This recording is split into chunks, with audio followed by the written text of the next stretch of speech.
was kind of in a space of my life where I moved out of a huge house, lived in my car for 2 years, and was kind of on the edge of like wanting to put my feet somewhere. And I grew up in California, so I kind of like the area here, especially the granite up in Tahoe. So I started looking around and came across this listing that was up here in the snow, said non-accessible, and of course I took my snowmobile and got up here somewhere to just get the air, feel the area, and got a little bit up high enough to see what's going on, and fell in love with what I felt, and got an escrow and got to see it like 6 months later when it all melted. It was springtime when I saw what I got. It was a kind of a childhood dream of what I always wanted to do, something in this nature. So I didn't have too many things that I felt like I needed to come together, like power. I needed to drive here. Driving with a snowmobile was fine with me. The struggling parts that most people would run away from were inviting for me. So I kind of dove into it as, if I'm going to do this, I want to do this now. So I have enough time in my life at my age to, live in this kind of environment. Because I love the mountains. I love living in storms, snowstorms, and so this being the first range of the Sierras, it captures an amazing amount of snow, which is I don't know. Always loved driving up and down because I grew up in Sacramento, and so driving up and down this area, I just always you see far out from 80, and no idea that this kind of stuff was available to buy. So I went for it, thinking there might not never be another place. So I decided, I dove into it pretty heavy. It was kind of a project that I felt like I want to put myself in a spot where I'm forced to figure some things out for myself. And the idea of being up here in the snow was a mix of my career of snowboarding. So it's something that I learned to deal with and love, the snow part of stuff. Being kind of surrounded by national forest is a big value to me, and being up high with clean air and no one else above is priceless for me. So those little things were ones that I just like. I want a place where I can do anything at any hour of the day, not going to bother anybody, no one's going to hassle me, and this offered that. So I wanted to dive into this place with having a space to do whatever I wanted. Really, that's what I was after. I got a feeling for the area. That's what I really did the first year, because I didn't know what it was like here. So I lived in a teepee up here. It was definitely rough, but I listened to the wind a lot, just the sun pattern, the storm pattern, of course, to understand how to build a place to work with those elements. Because if you build something wrong in the trees down here, you'll be shoveling for half the time, And so I learned a lot how to work with nature in those ways to help myself out that way. And wasn't sure how to do what I wanted to do. I started off with the idea of building my cabin out of wood, and a couple months, about a month before I started, I realized, if I did this out of wood, it's going to rot. I'm going to have to oil it every year. It's something to maintain, and you look around, there's granite doesn't move up here. It doesn't weather, it doesn't fade, it doesn't break down so as fast as wood, of course. But so I decided to build out of rock, which was a whole nother thing in the mix that I threw in, that no idea what was going to entitle to that, because I didn't have a road up here. And so getting cement up here, everything, water, just tools, just necessities to be comfortable was a beginning of a huge challenge, versus making something out of wood was just going to be a 1 year project, and this turned into 5 years. I built the road. That's the first thing I did up here. I thought about building a little zip line to carry one bag at a time of cement. And after I realized, well, if I start a road, at least I can start adding to it over time, and it'll get better and better. So I rented an excavator for a week, and I got an estimate for someone to build a road here, which was $50,000, just a few hundred yards. So I'm not one that can afford stuff like that, so I decided just to dive into it myself, see what I could do. And it's a bit of a bumpy road. I've gone through 2 trucks just driving up and down, back and forth. But I built the road to get everything up here, and once I got the road built, it opened up a different way because I spent a year hiking stuff up, um, which gave me a whole appreciation for the road I built, for right off the start, and started working with water in a different way as well, cement in a different way. Um, it's pretty intense up here, so the sun, just being in the shade, was kind of important. So I actually built the roof as the first part of the project and enclosed the walls. So I had metal posts holding the roof up and wrapped it with some tarps, and that at least way I could start staying there at night. I started the project in October, so it's bad timing, but the way my life was working, this is what I was stuck with. So I started mixing cement, and gathered a bunch of rocks. All the rocks for the house are within 200-300 feet from here, and I made a huge pile of rocks thinking I'd get at least like 4 feet high, and it got me like a good 12 inches. So that was something I learned, like, okay, the amount of work goes into a wall. The bottom's 2.5 feet thick about, and that tapers as it goes. So they're all dry stacked, and then there's filled with cement behind it to anchor the rock together. And the outside and the inside rock are separated by a bubble wrap for insulation reasons.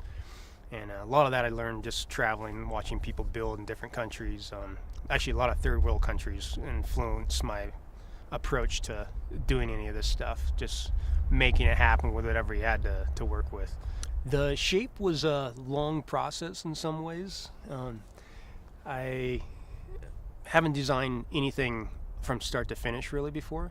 I've done a lot of remodels on and helping people build houses, but I wasn't sure what to build it as, so I talked to a couple friends that were studying the golden ratio, and learned a little bit of what that is, which in simple terms, it's your body language is built into that law of nature, which is a mathematical equation in a way.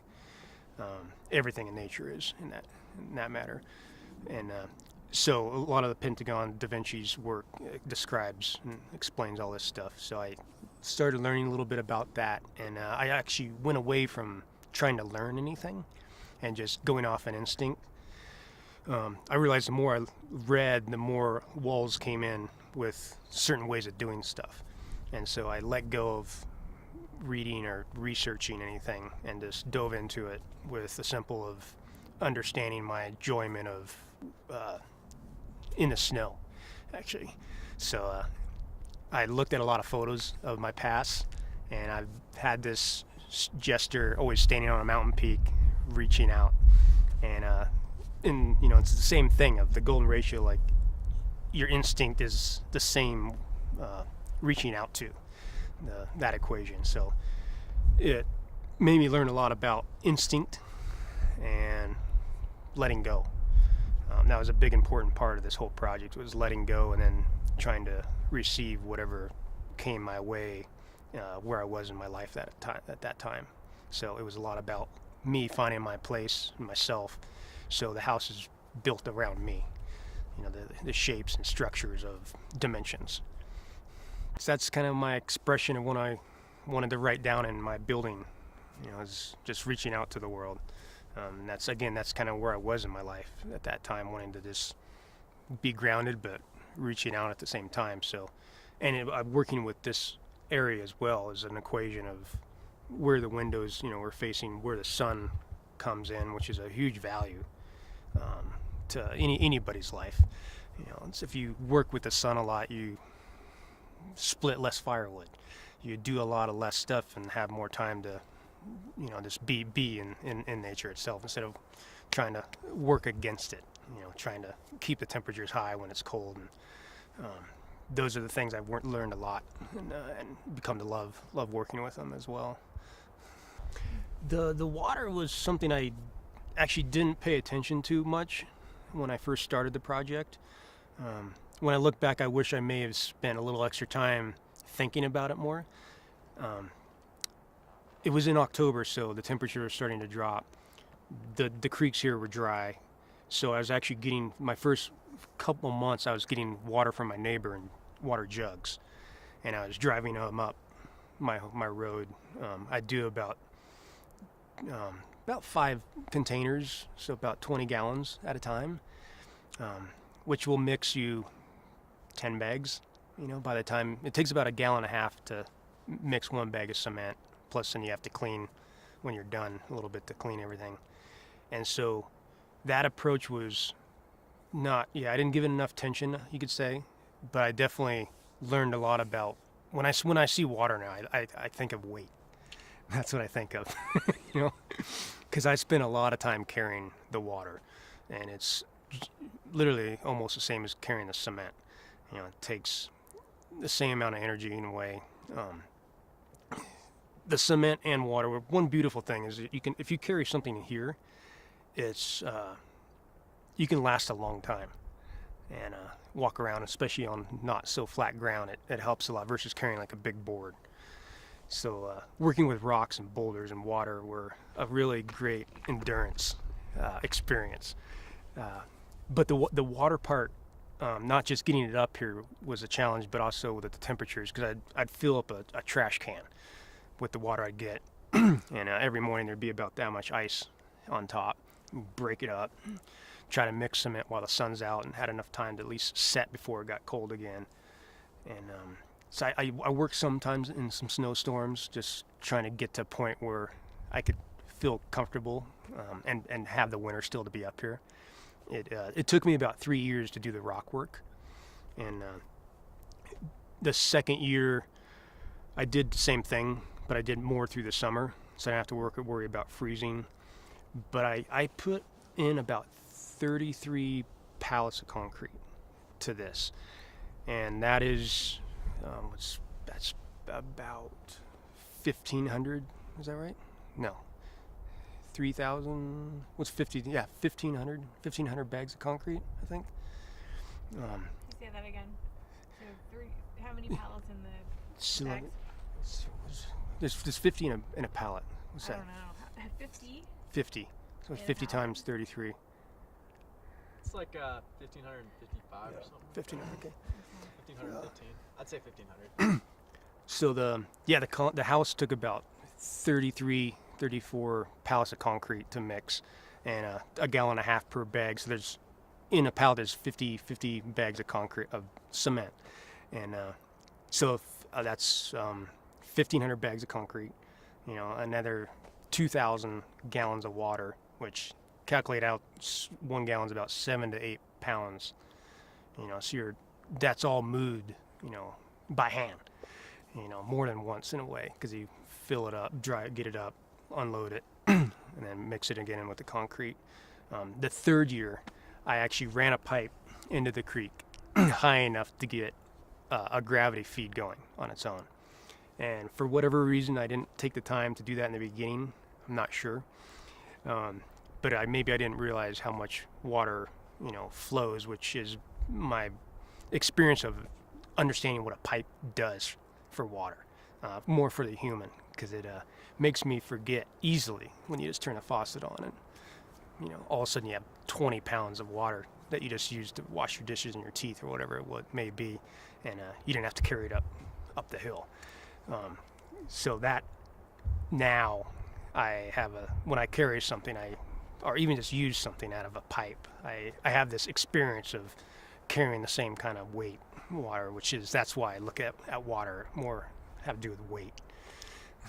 Part of it is, I think the short term of this building season up here, you just every day matters so much that I just go straight into trying to get more rocks, get more stuff mixed, and it's one of those things that if you just put some time ahead of time, you would save so much time coming in. I like doing that a lot, but I'm not a big planner, and that was one of my struggles, which I'm glad I had that experience. But I now have a holding tank, so I can hold about 2,500 gallons of water in the summertime, and I fill that up from the creek for whatever it's for fire needs or mixing some cement for the outside part, different stuff. So it's still not like a easy system, because there's so many rocks here, it's hard to bury a pipe from freezing. So the depth here is 18 inches for non-freezing, and yeah, it's rock. So the freezing problem is still an issue for me a lot. I have a small container under the house that doesn't freeze, but I don't have enough to mix cement and build with, or do maybe what normal people would shower once a day or twice a day, or wash dishes as they would, or leave the faucet going for a little bit. Means a lot to me up here. Water for up here, it comes and goes. So the value of water changes each month, or each season, you could say. In the winter, it's easy to get if you can melt it. So you're dealing with firewood to get your water. In fall, you have no water, so it's not that much work if you plan ahead. So there's a lot of planning ahead for that, if you can store it. But as soon as, like right now, the temperature is starting to drop at night, that you can't use the container system, so you're still on a winter mode coming up soon. But I'd say water is valuable, but it's not as much as when I was building. I don't use a lot of water in the day, mostly because I don't have a lot at ease. If I had a well up here, it'd be probably a little different. I wouldn't necessarily need more, or I'd just use more because it's easy access. I think that's how it goes. Everything else, again, why I actually chose up here, because there was no electricity. There's none of these things that make things that you just plug in and forget about it. So my heat system is wood, my cooking's wood, my hot water is from wood. So everything I use on these elements to go through life, I go through this adventure of making it happen from somewhat of a start to finish, which is kind of a lot of things I do. I like doing myself, not just this kind of stuff, but I like building my own snowboard, different things that I feel like give you a value, or give you the right to use it. That's probably something I value a lot, or try to with my life, is have a understanding and respect for whatever that is. So you feel, just a simple right to have that. The project has changed me a lot. The hardest part is going somewhere else and watching someone have no idea what's going on, and not knowing how to approach, not to change the person, but more to give them a beautiful experience that has great value to understanding. It could be anything, just taking a bath, or working with water, or just simply being warm around a fireplace and not going splitting your firewood or stuff like that. So that it has been a lesson for myself, of course, with this project, and wanting to go out in the world and be at peace with what is actually also happening is hard, because you see everything else much more clearly with what's, it's people throwing a cigarette butt in the gutter. You watch, you imagine where it goes down and ends up somewhere in some water place, and that wasn't on my mind as much before. I had to deal with everything, because my trash, everything, the way I buy groceries, I look at the packaging, what it's made out of, because I have to deal with it. And those things have made me shift in a way that I work with. I mean, there's always something that you can do.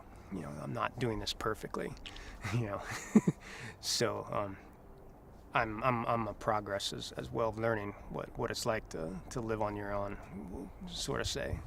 I think just appreciation for life more, which has been beautiful for anything, like brushing my teeth.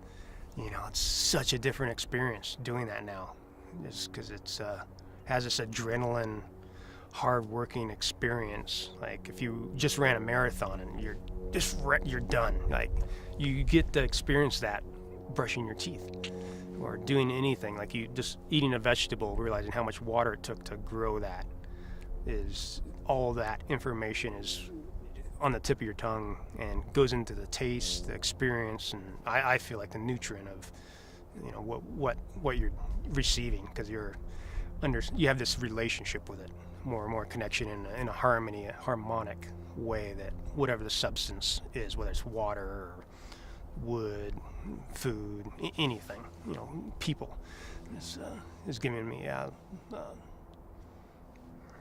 much more beautiful experience, I guess. I've definitely tried to intertwine my personal life, with my career in snowboarding.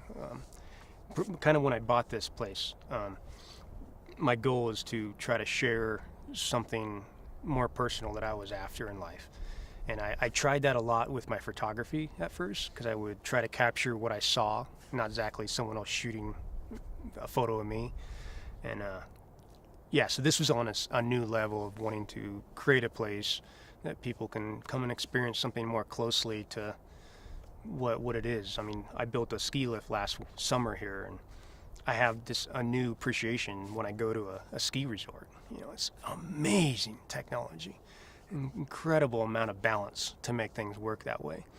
I'd never know that before, until I have done this myself. And so I've had lots of friends come up and help with projects like this, and everyone's always excited to help.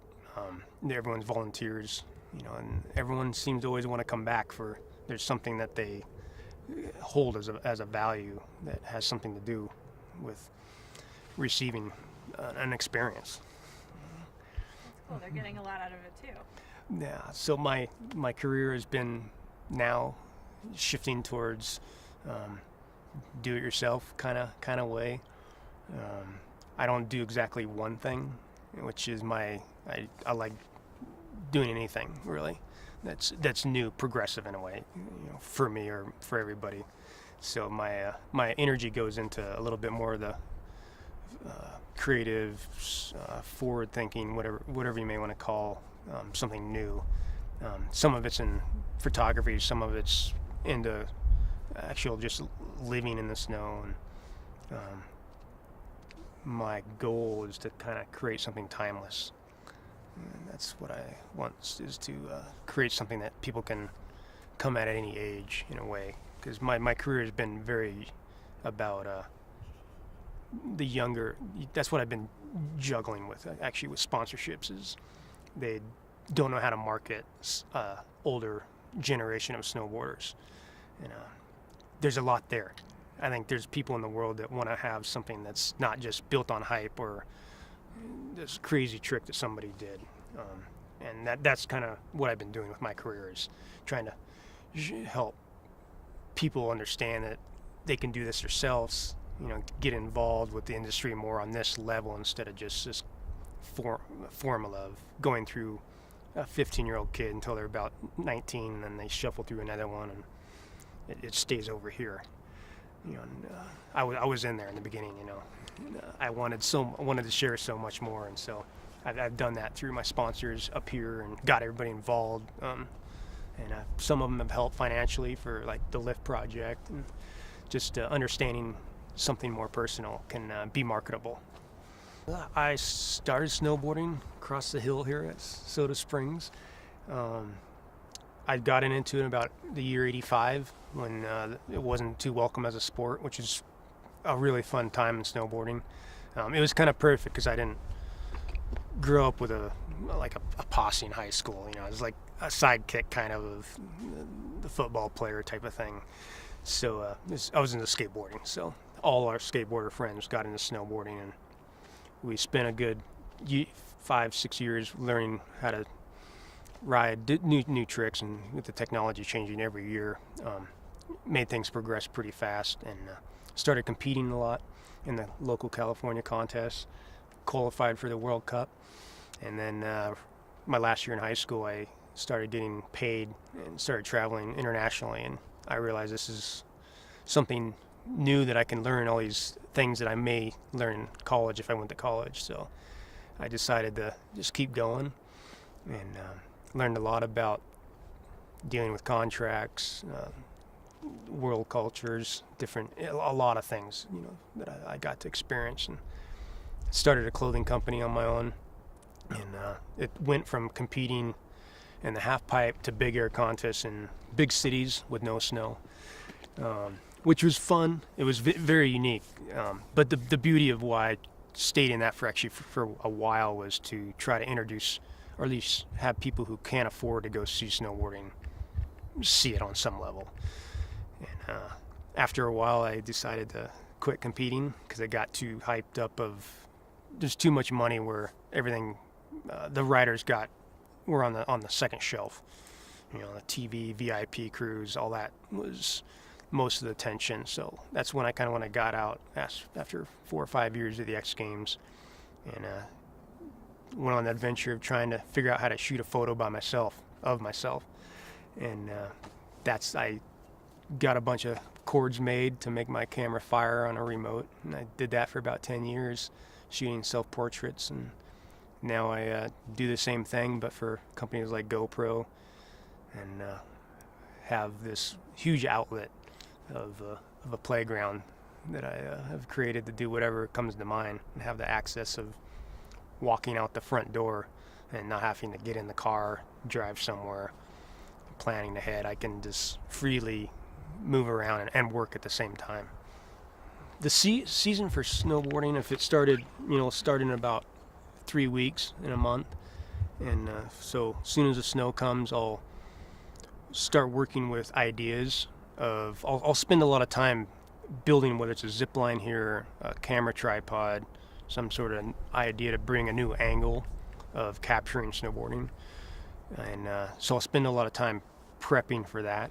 And then as soon as I have the opportunity to execute that, I'll take the advantage of here, or if it's not snowing here, I'll I went to Iceland last year early because there was some snow there.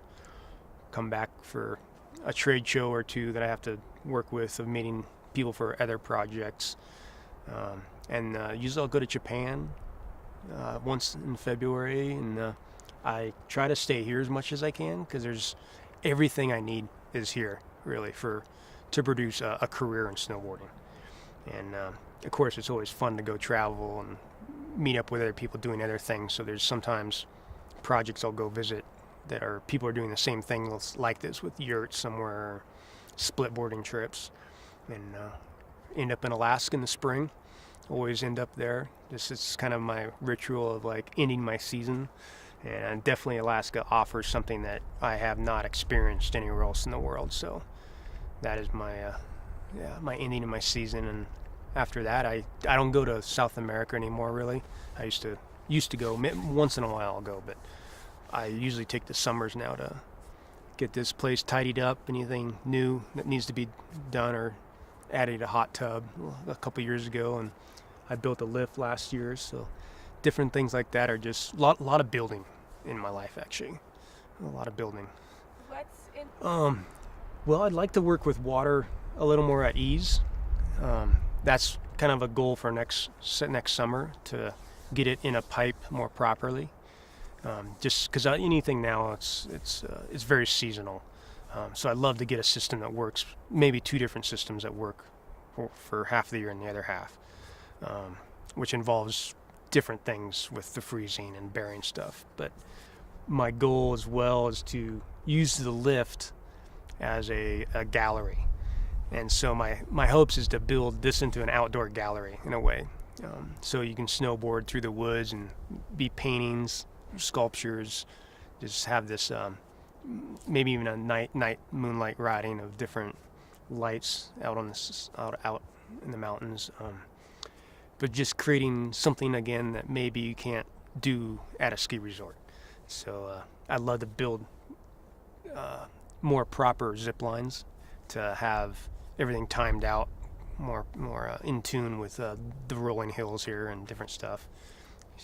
But the gallery is kind of like a mix of this other part of my life that I want to mix into snowboarding, and bringing art, paintings, and different things to build more on an art side of things. I would say I mostly focus on myself. I strongly believe that you need to figure out yourself before you reach out. And I love to reach out and share my experiences with people. I do on some levels, maybe more in the future. But yeah, I'm a strong believer of like take care of yourself first. You know, wherever that is in that consciousness, where you want to go with it, or expand, or just stay where you're at. That's each choice. You know, it's always going to be different. I'm not trying to set an example for one person or everybody to follow. It's just my personal conscious like desire, and that's where I'm at right now with this. And I've had a great value of what it is, and so far I'm still working on myself. You know, I'm reaching out, but I don't know. I don't know the big facts on water out in the world. I know how valuable it is, you know, because that comes from a personal experience. But I don't know how to approach things on a huge scale. So I'm starting small with myself, and I'd love to think that, you know, if you can live your own life exactly in a way that you feel that has a value or a trueness to respectfully for what it is, you know, or what you use, that that's enough to inspire other people to do whatever it is that is within them. My love hate for water, you could say. Yeah, I'd say it's a big passion. Somehow it found me with snowboarding through the frozen state, and I think one reason I actually really love living up here versus down where it rains, you know, same substance in a way, but the sound that a storm carries in a snowstorm versus a rainstorm is so different to me. And I love the powerness of a storm, but the quietness of a snowstorm. And that's something I've really loved watching here. 'Cause it's my glass windows. I watch the storms come in here, and you really get a feeling like, wow, this water got sucked up from the ocean. It's coming up here, and it's just dumping up here. And then you go through the whole cycle of watching it, you know, do its thing, bring trees down, whatever it may be, water coming down the creeks, and then, you know, when it melts, it just turns super heavy, like very powerful, and becomes in a different usage for me. You know, like in the winter, it's very like up, springy, joyful experience. I mean, some of it's very hard. You know, you're shoveling snow, of course, at times, and I hike up here a lot when it's too deep for a snowmobile. So I just, yeah, I think the part I fell in love with water is in its frozen state, just the quietness and the level you can maintain in it and be dry. That's something very special about frozen snow, frozen water. Well, it's kind of like being in the ocean. So it's like the flip side of that would be like being in the ocean and it being very cold, you know, on your skin, and it's I'm not exactly a water person, you could say. Like I didn't grow up around swimming a lot, so water in the form that I'm in, the upward joyness of it, has found with maybe where you can work with it.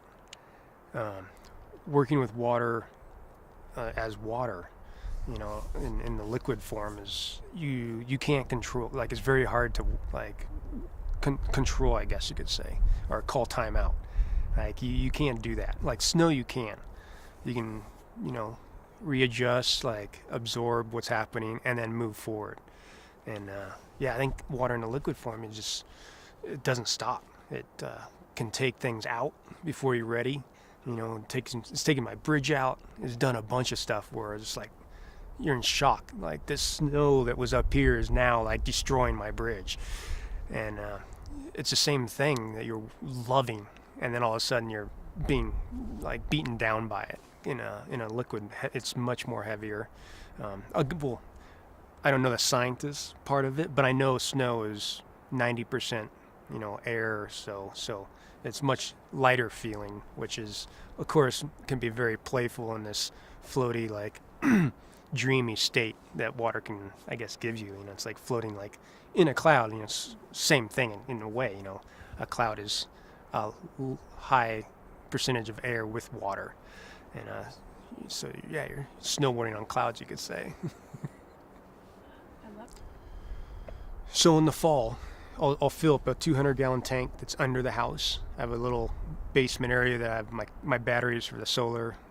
The tank I have is a 200-gallon tank, which if I'm very careful, I can make that last through the 3-4 months of the heavy part of the winter, which is kind of normally what happens, because if it's a big winter, to get down to the water, like it flows under the snow, but you're digging down 10, 12 feet and trying to work with that's very dangerous on some levels. So I usually try to stretch myself out with 200 gallons over 4 months, and that's for cooking with, drinking, washing dishes. Dishes is a big thing to work with, like getting skillets, different stuff like that is an easier thing, using less water. I have a small shower that's kind of in the corner of the house. I heat the water. So sometimes it's through some coils that's on the fireplace that's through a system, and sometimes I'll just heat it up in a pot and work old style like that. I have a hot tub for when water is accessible on a bigger volume level at ease. The hot tub, I'll fill that up, heat it with wood, and I usually actually use that as a hot water system too, because I can fill it up, start the fire, and then the drain out is a kind of a shower as well. So that's my outdoor shower when days like today where it's nice out. So depending on the season of the snow season determines when my creeks will dry out. There's been 1 year out of 10 years that I've been here that it flowed all year. It was about 3 years ago when we got about 50 feet of snow here, which I'd love to have every season like that. But it buried my house completely. It was an incredible season. But when the month before the week, if I can time it correctly, before the creeks dry out for the rest of the summer, I'll fill up a 2,500 gallon tank over here.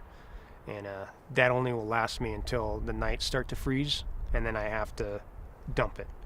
And so what I'll do when I'm filling that, I'll fill the 200 gallon tank up and try to use as much as I can out of the 2,500 gallon tank. And when it drops, I'll fill up the 200 gallon tank to top it off, and then I'm pretty much in that mode right now. Like I drained the tank right before my trip I just went on, and I just got back, and I heard it snowed last week, so that stage is already approaching, even though it's pretty warm out right now. Right now the pumps that I have is off a little, like an RV pump, and it's not any different than, you turn a knob, water comes out, but you work with that, a little different than turning on and just shuffling things through. Like you get everything wet with soap, turn it off, let it set for a couple minutes, and then scrub without having water, and then when you rinse, you try to package everything together as close as you can and do your rinsing. And it may feel to most people what's happening up here if they were camping. It's probably feels a lot like that, which I love camping, I guess you could say. My heat system's wood. It's a fireplace where the chimney goes out, and then it goes over a soapstone box that I built.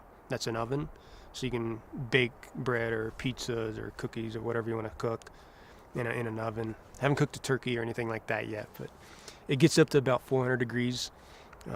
It heats the house, which is really nice because it's all rocks, a lot of rock on the inside. So as soon as those rocks get warm from the fire, they hold their heat pretty well. And there's a layer that doesn't let it go outside. And the heat's off firewood around here. There's enough wood to go around for as long as I want to split it, which I use that to heat the hot tub as well. That's usually a different cut because it's a bigger fireplace, so I work with bigger wood. But I collect some of my firewood with my snowcat in the spring, which is kind of a beautiful experience and value because I can go in places where there aren't roads and cut down a dead tree that the beetles got to, and use it instead of having it be there for so long that the beetles keep continuing on to the next tree. And a lot of the wood inside I milled that way, gathered with the snowcat, and milled it in the spring after the snow melts, because I can make a huge pile when there's snow. I can move anywhere, like places where you can't even take an ATV in the summertime, but I can make it with a snowcat. So that's been a huge value. The snowcat I have has not been always with me. That's 3 or 4 years of this last few years. The power is something that I got inspired by living in my car. I've learned to understand the things I actually use in my life, and the things that I did use, that there's other options to use something different, like an ice cream machine. You know, I had to make a lot of ice cream in my days, but you know, versus buying a plug-in one versus a hand crank one, that changes everything up here. It might not in someone else's world, but because since I'm in a spot where I wanted to make my own electricity, which I'm using solar, I can't. I could make something big enough on a scale to make all this stuff run, you know, dishwasher, all that stuff, but the trade-off is so much more better to just do things with your hands. And so it's a DC voltage system through the whole house, so it's kind of like a car. But it's funny because everything, a phone, computer, the cameras, everything is already DC, and the solar panels are DC. So that's why I didn't go to AC, which is a 110 or normal house outlet voltage. I just went to DC because most house outlet stuff is our products are DC anyway.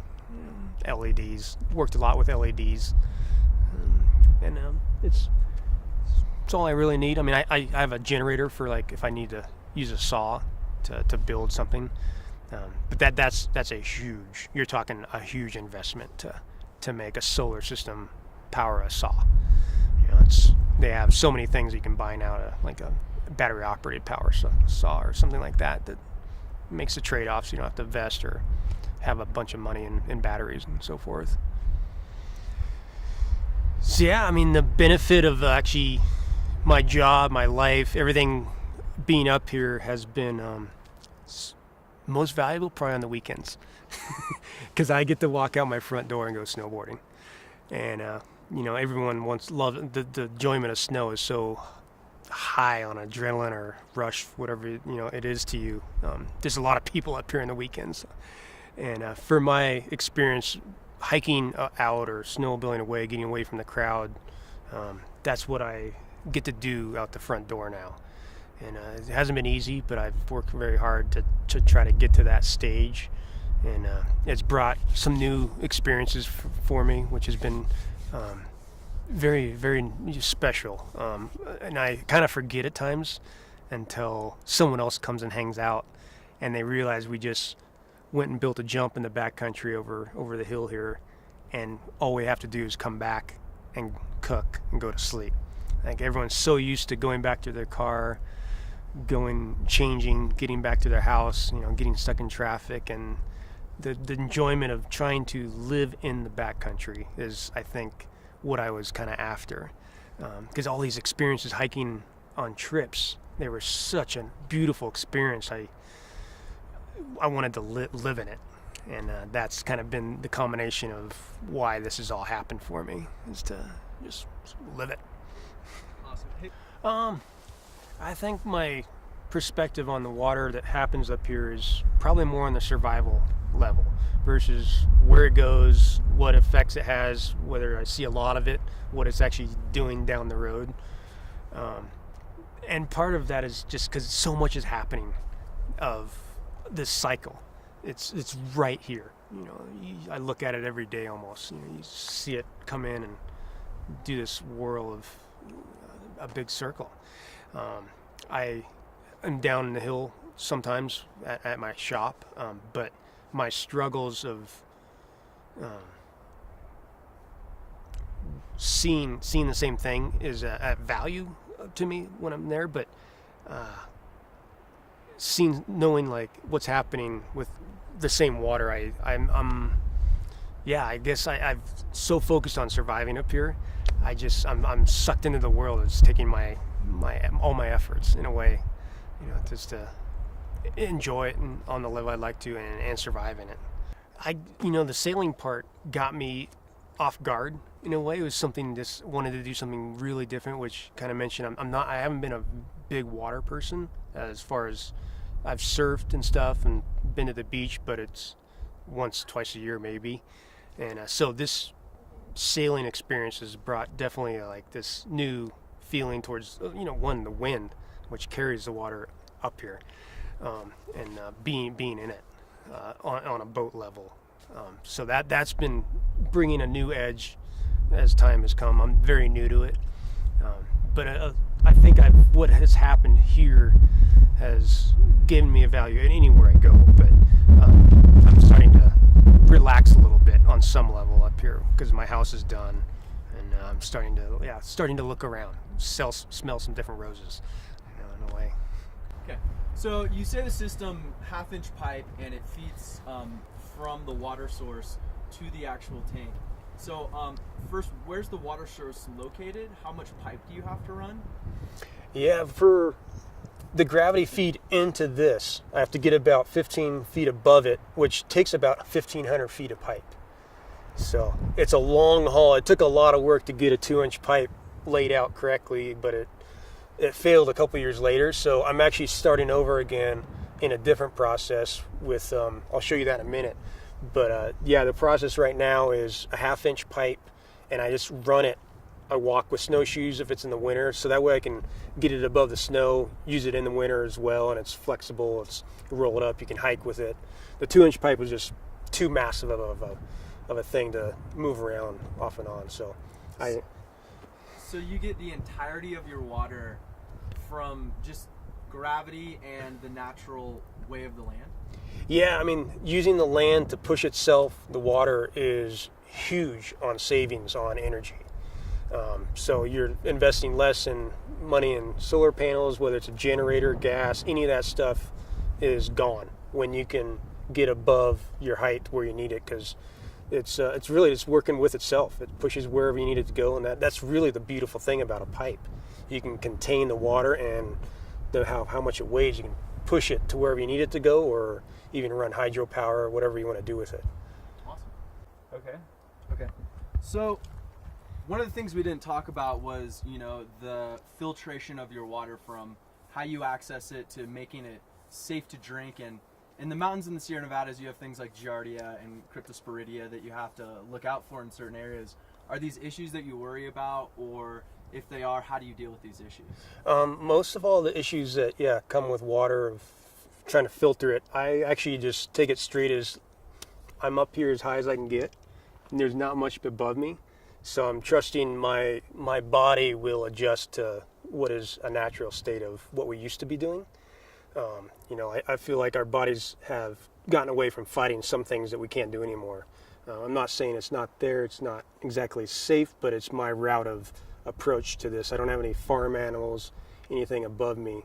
And watching what happens, where it all goes into that cycle, I have a trust in it. Besides, today's one thing I'm leaning towards is trying to figure out how to work with the chemtrails in the sky.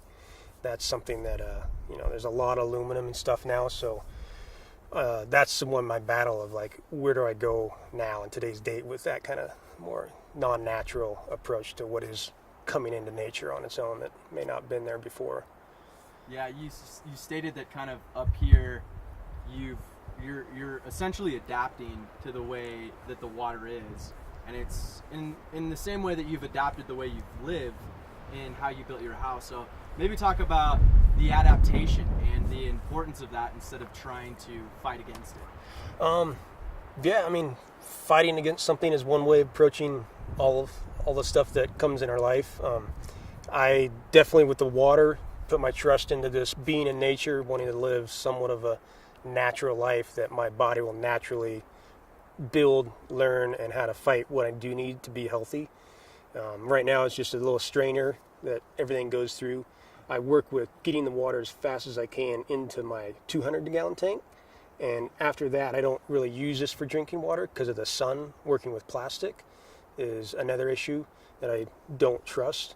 But more just watching the water come down the creek, I feel connected to it. So I'm working some with flow forms on a level of trying to find the natural state of water. And so far, what I've seen up here, is very different than turning your faucet on in the suburbs in Sacramento or San Francisco. It has taken a long journey, and along that journey, there's a lot of things that it can pick up. But the journey from the hill right up here, where it's sitting for 6 months, to down here is very short and very natural in my mind. So that's my trust in what's happening with my water. Absolutely. And what are your thoughts about the fact that you see it come here, and then essentially some of the water that's been up here travels all the way down there, and they say that they purify it and make it drinkable, but it's in its purest form when it's up here. Yeah, I mean, it's one of the reasons I wanted to get up here, for the clean air, and no one can really bother me above the water source that comes down here. As soon as it goes farther down, you start to deal with motor boats, people using pesticides to grow vegetables. All that funnels down into the water source and goes into the system that's supposed to filter all this out, bleach it, whatever they do to treat it. But treating something on a level where I see people throwing cigarettes in the gutter, or just cars driving down the road, it's simple stuff that has to go downhill, and water's going to go with it. It's going to carry a lot of it. And that's kind of what water does. It cleans the world out, when it can. When it rains, it flushes everything down where, the ocean has to deal with it now. And kind of what happens, it gets a distilling effect. That's what happens, it gets distilled and back up into the clouds, and you're dealing back with a spirit, you could say. And that's what that whole method is. Shit, that was just exactly what I was looking for. So, you have anything? JB? I think that was just Exactly what I was looking for. as perfect as that was. I'm happy. Cool. Welcome. This is the homestead. You can come and check out my water source. This is the hot water system above the fireplace, and the heat for the house, oven, water tap right here, little sink. Built it myself. Yeah, if you want to come on down. Yeah, so this is the basement. This is a great wine cellar temperature, which my wine is my water right here. That's the 200-gallon tank for the winter, which the 12-volt pump powers all that. I got my batteries back here for the whole solar panel source. And so I'll fill this from the tank or the creek, depending if the creek's running. And yeah, it doesn't freeze. It's a beautiful spot down here. Yeah, so here we are.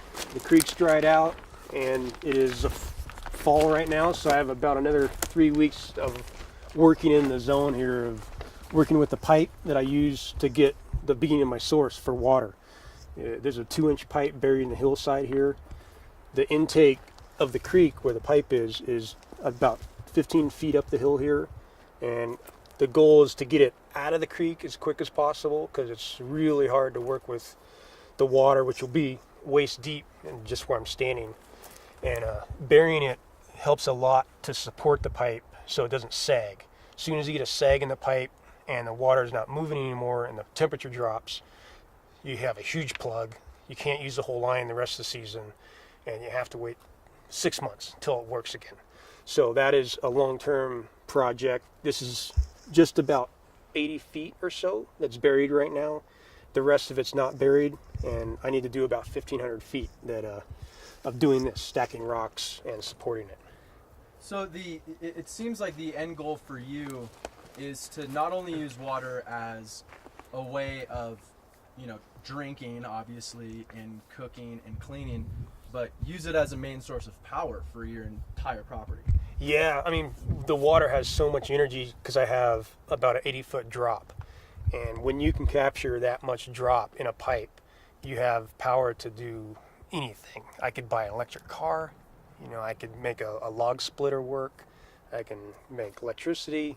I can make everything that I really need to even leave this place. I heard Honda's starting to make a electric snowmobile. There's a lot of beautiful things. If I have the resources established, then yeah, you can do a lot. You can pump compressed air. You know, there's tons of power air tools, hydraulic energy can do that. And the beautiful thing about water is, as long as it's running, it's 24 hours a day. It's a massive amount of energy that you can capture. Absolutely. And so, you know, talking about the fact that this creek is dried up. So, you know, your water source is dried up. However, it seems like it's almost a blessing because it allows you to do the maintenance on your water line to get more power and to be more efficient, you know, when the water does come back. Yeah, it's definitely somewhat of a valuable having it dry at different times. Some of the smaller rocks I actually use on the road, so I don't have to pay and use a bunch of fuel to bring in crushed rock from somewhere else. So different things like that are really valuable. When it is running, like this pipe's not completely finished, so when it is running, I'm out of the creek, I can actually use the water to dig the trench, to bury the pipe itself. You know, it's like it has this amount of pressure, and you can apply it to digging dirt, put it into hydroelectricity, anything that really what you need, but just planning ahead a little bit because it does dry out. This year is a long stretch because the winter's so bad, but it's a great source of this, especially my drop. It's about 80 feet. So this is the basement, which is actually my only safe zone all seasons. It doesn't freeze, it doesn't get super hot. My water source for the winter is right here. This is what gets filled up, goes through the 12-volt pump and up to the sink, which there's two lines, one going to the hot water for the fire before it goes to the sink, and then one for cold directly to the sink. And that's pretty much the route for water within the house is just to the sink, which is all and I run the shower off the sink over to the corner over here. So back here is the solar panel storage. I got two nice batteries that will last me actually about 2 weeks without seeing the sun, and it's all DC into the house. I used actually AC wires, which can handle the currency to a certain length, and the panel outside is about 100 watts, which in calculation is really all I need for the small TV I have for movies, my computer, phone, lights. And the beautiful thing about working your own system is you start to go to bed when the sun goes down because it's much easier to work with the sun again on this level. And yeah, this is will last me about 2 weeks. I have my, let's see where, it's been a while since I've looked at this. Okay, so this is my solar system, which this wire here is actually the one that's coming from the panel. It goes into my controller, which regulates how much the batteries are charged, if it shuts down after it's full. And then I have a simple bar, one's positive, one's negative, which comes off here. The whole system's 12 volt. And from here, I'm running wires into the house where I need them for outlets for charging, for lights in the house, different sources. Just quit walking by there. You're killing me. Okay, go ahead. Keep going. And so I can run these anywhere. It's really like a car almost. You have your fuses up top, and they're DC car fuses. It's pretty cheap to do. Really fun once you figure out how to do the equations, because it's, in a simple terms, you have 12 volt system, and a lot of things will tell you how many amps pulls. So what you do is you take your amp, times it times 12, and that will tell me how many watts you need. Or if you know what the watt is, you divide 12 into the wattage usage, and it'll give you the amp, so you know what size amp fuse to use. So tell me, how does this incorporate into the water and water heating system? Right now, this system, on the level it's at, is mostly for the lights, the water pump, to pump the water from down here about 7 feet up. It can handle more of that, but for pumping it from the creek, this kind of system can't handle that lift. So that's a different project. This is mostly just for the house. Trying to work with water as high as you can start with is huge, because water's so heavy when you're trying to actually pump it. That requires a huge system, a lot of investment money-wise. And this unit is, yeah, mostly just for a 7-foot lift of, you know, a 1/2-inch pipe water line, which can do a lot. You know, you can wash a lot of things. Cool. So this is the route to get to the hot tub, which is a fire source of heating. There's firewood in here. This is the best route in the winter to get down there. And it takes about 5 hours to get the hot tub to about 105, which is not bad. And then you just go back up to the house. So this is the hot tub, which is actually an old dairy tank, a stainless steel tank that I cut off to the right height I wanted. This is the cold plunge, which the water source actually comes out of this rock pillar, which depending on the season, it'll come straight from the creek, sometimes from the 2,500 gallon tank. If I'm lucky, in the winter, dead middle of the winter, I can melt snow, but a lot of times this will get buried 6 to 10 feet, which if you have fire long enough, it'll melt it, but that's a lot of BTUs to melt snow. So running water, mostly in the spring, the fall, all summer, if I'm lucky again, on the big snow season.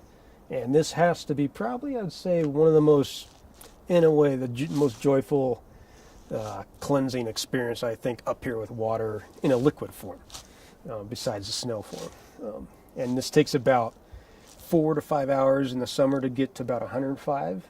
And in the winter, it takes about 7 hours, maybe 8 hours if it's around 35 degrees starting there to get it up to about 104, 105.